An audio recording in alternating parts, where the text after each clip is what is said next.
Let's talk a little bit about organizing your mix and maybe procedure that you can use to mix. I tell you how I do it, and let's see if there is something useful for you.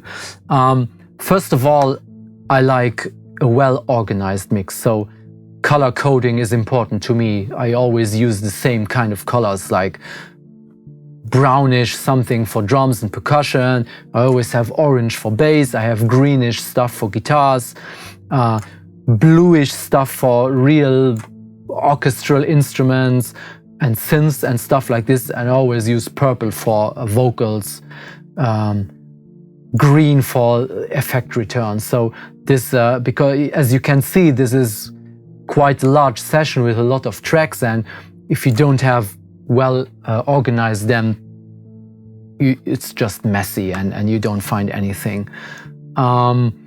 This is one thing, organize your stuff well. Then I already mentioned in the drum mix episode, many mixers use a lot of subgroups and VCAs and blah and everything. I don't do it.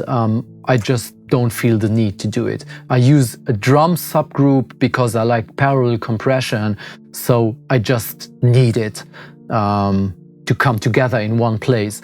But except from this, bass, guitars, vocals, everything, I don't use subgroups. Maybe if I have like 25 million background vocals, I might route them to a group to make group EQing, because otherwise you just run out of CPU if you use 10,000 EQs and compressors. So I would group things together then.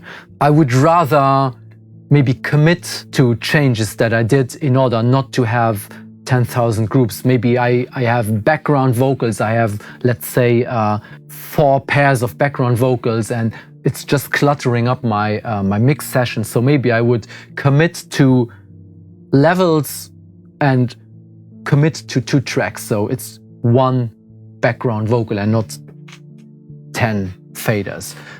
It's just easier on the eye, and I would have done it here too, but I left more open just for the sake of being able to show what's going on in the session. For example, all these violins, if it was not to show what has been done on it, since there is next to no processing on it except of room, I would probably route everything to a stereo track or 2 and just have 1 fader instead of 25 faders. Keeping everything organized and minimalistic is really helpful. You don't want to be scrolling around half an hour to find a track. Usually I start with a static mix, which means no automation is written up until a certain point when the mix has evolved enough for me to feel really solid and nice statically. A song like this, which has a lot of different sections with different dynamic steps, is a little bit tricky to get right statically, so you need a lot of automation. But I try to get as far as I can without having faders jumping around up until a certain point. And when I start doing automation, I like to do it in sections. So I put my markers in the session so that I find every section of the song quickly. So verse 1, acoustic part, verse 2, and so on. So I know exactly where I am. And then I would probably start at the beginning, or maybe I start at the loudest point if I have a classic rock song like verse, chorus, blah, blah, blah. So I start with a loud song, so I know what my mastering chain is going to do.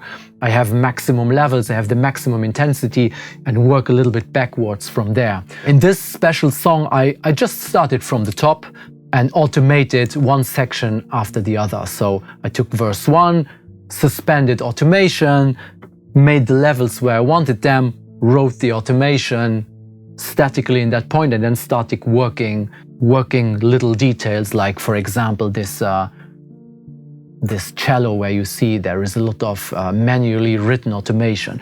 I use the controller to have my hands on and not do everything with the mouse. So usually I am in you have different automation modes now, because I'm just listening to the mix. I'm in read mode, but usually I'm in touch mode, which means it's reading automation that is already there, but as soon as I touch these touch-sensitive faders, it's going to engage the writing mode of the automation and starts writing whatever I do. And as soon as I let go the fader, it's going to gently move back to the automation curve. I can just jump in without actually really doing something now. But as an example, I show you how I would write automation. Let's take the cello track now. I soloed it just for the sake of showing it.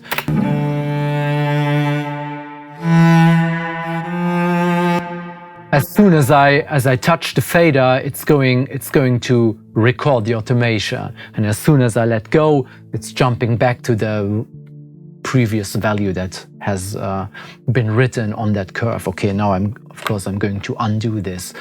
But this is how I write automation. Sometimes if I want to raise or lower a whole part, I just select it and move it with the mouse. But generally, this is the life of a mix. It's writing faders and getting away from a static mix that is just boring and massaging some life into the music. It's really crucial to a good mix.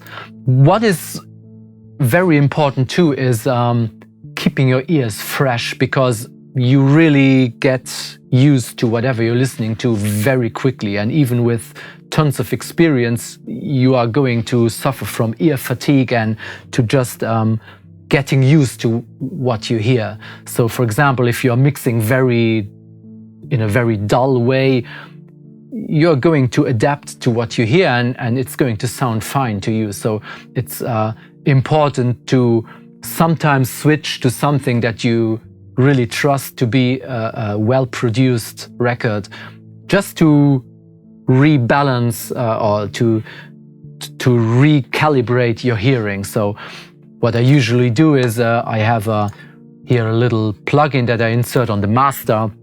I load a few songs that help me with the style that I'm working on. In this example, I used a few different songs because we have different styles. We have more acoustic parts, then we have metal parts, and we have stuff in between. So I loaded different songs, and then I can just switch between my mix and just a finished record, and it's showing you immediately if something's wrong or not. I want to switch back and forth and think, yeah, that's cool, we are there. And if I feel, ooh, I'm dull, then I know that I have to brighten up. Or if I feel, ooh, my low end is going all over the place, then I hear it immediately. It just hits you. So keep referencing. It's not a matter of copying something, because you should do your own unique thing. It's just a matter of just recalibrating. Just make sure that your mix is healthy and not too boomy, too bright, too something. Regarding effects in the mix, I just like to keep an array of effects ready in case I need them. So very often I even have much more than this. I have like 16th, 8th, dotted 8th, quarter, half delay. I have small rooms, large rooms, middle rooms, special stuff like shimmer that gives a modulated fairy tale reverb, darker rooms, brighter rooms. I just have everything at hand just in case I need it. So I don't, if I have an idea and I think, I want a little bit more this and that, I can work intuitively and just pull up faders and get it happen, instead of, okay, now let me first go and grab a reverb and blah, blah, blah. And then until it's loaded, I out of instinct. And listening to your instinct, and try, although you are listening to the song over and over and over again, to keep a spontaneous and fresh attitude towards what you're doing. Just go with what you're feeling, and having tools right at hand really helps. Let's give an example of what I have used in this song. So I like delays because they hide well between drum hits and strums of guitar, for example. So it's not an obvious reverb.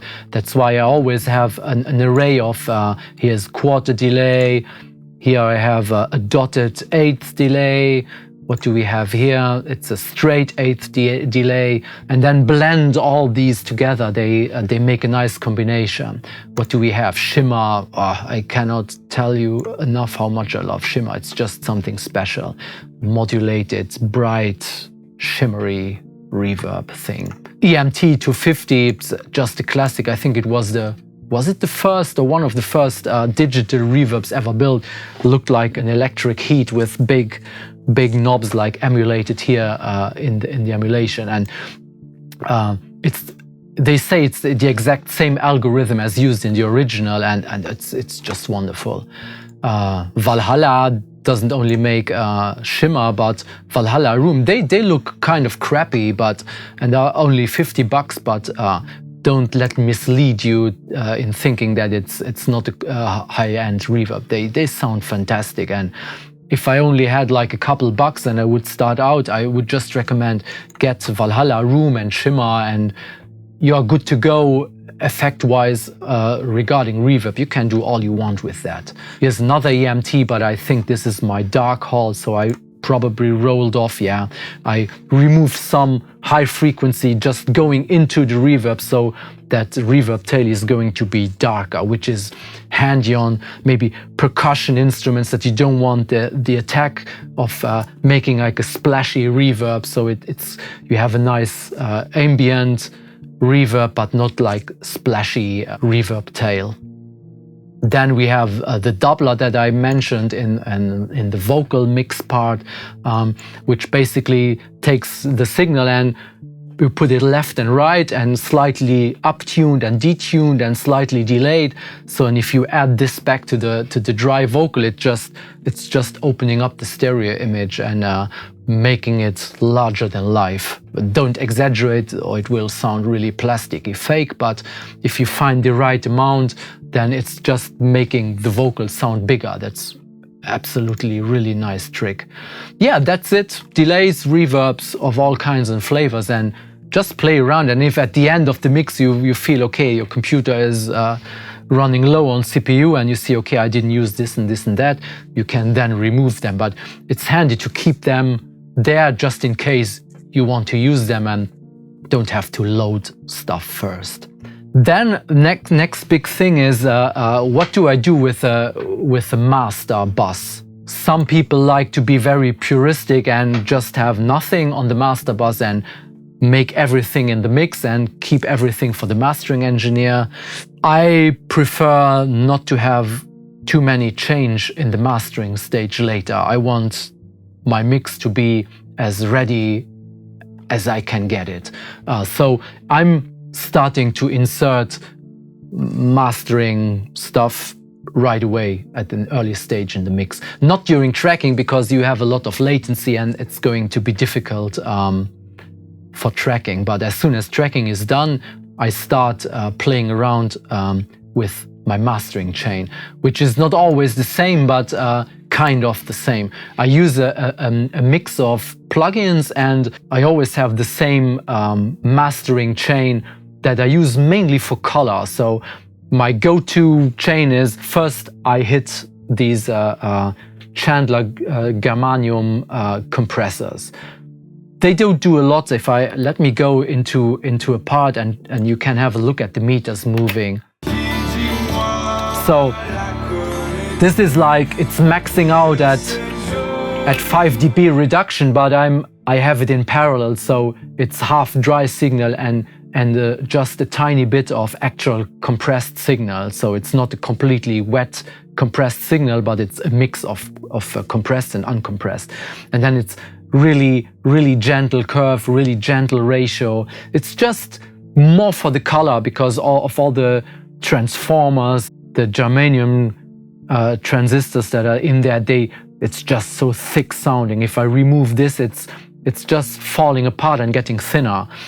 Next is I go into these Chandler EQs, which basically have a passive and an active section. And this passive section is like, they call it's Pultec style. So you have this thing that you can boost and attenuate the same frequency at the same time, which intuitively it doesn't make any sense, but what it actually does is you're boosting, let's say, what do I have here? I boost 40 hertz and I can cut 40 at the same time, but what it does is it's boosting that area and carving out what is around. It's interactive, so you have an interactive and independent mode. Independent would mean what I cut is just a roll-off, and what I boost is boosting. And when I put in interactive mode, it's this Pultec style, and it's boosting and cutting at the same time and carving out everything around what I'm actually boosting. So making fat without muddying up everything. Next is I go into this nice EQ. It's from Tegler. It's a German company building really nice gear. And I'm using it to brighten up the mix a little bit. The top shelf, just adding like a dB or something of brightness. And what is this here, around 10K with a very gentle curve, just adding another dB of opening up the mix. This is a little bit like a Mac EQ with this air band. It's so soft and so gentle slope, the EQ, so I just put a tiny bit and it's just giving a little bit of sparkle. The last step is I go into the API 2500. I love it just for the sound. It's barely doing the dB max, very gentle, very slow attack, very small ratio. It's really just for the color of the op amp of this compressor. It's just the sound that it's giving. It's bringing life into this digital thing. A lot of iron where it's going through transformers and all the good stuff that we want to get a full sounding mix. Okay, let's switch on and off some of the devices I have in my mastering chain and see what they do. I will explain shortly so you know what to listen for, and then you can hear for yourself. I just loop one section here. So I'll start with the EQ that is opening up the mix. When I bypass it, it's just getting duller and a little bit more boring. So pay attention.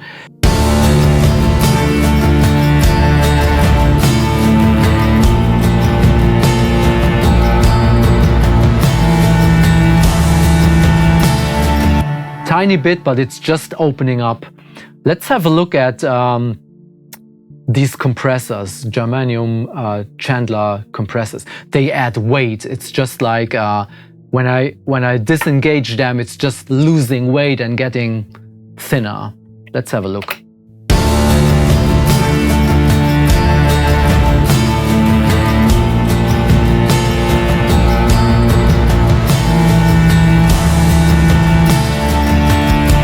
Just color, and more color. Let's disengage the API and see how smaller. Obviously, it's also getting lower in volume, but it's just losing character and compactness.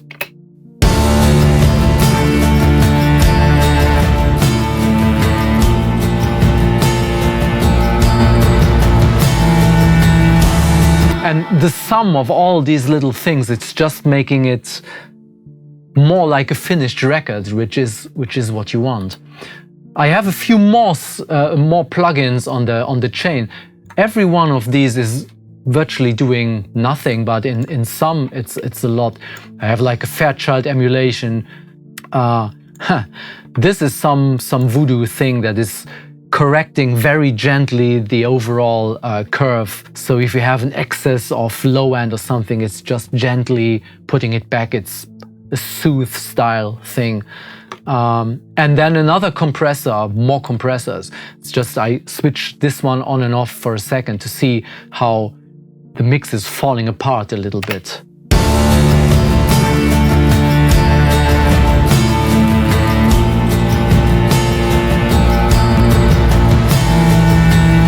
Every instance is adding weight and density, and this is what it does. It's not about compressing that much. It's more like the color and the sound and the harmonics and everything, all the magic that is happening inside these boxes.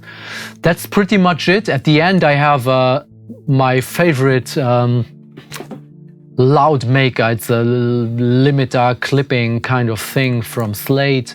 the FGX. You can really make things loud without losing impact. I'll bypass it, that's dramatic, but okay, it's also because you're losing all the volume, but I'll show you anyway.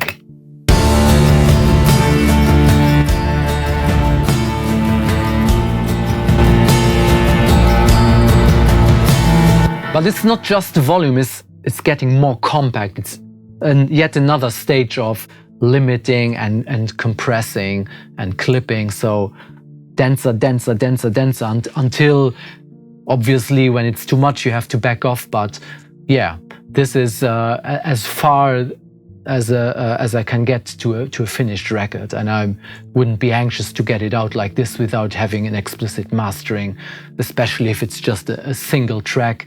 If you have a whole album, you should have a mastering just to put everything in order and have a good relationship between individual tracks and make a complete record out of it and not just a bunch of individual tracks.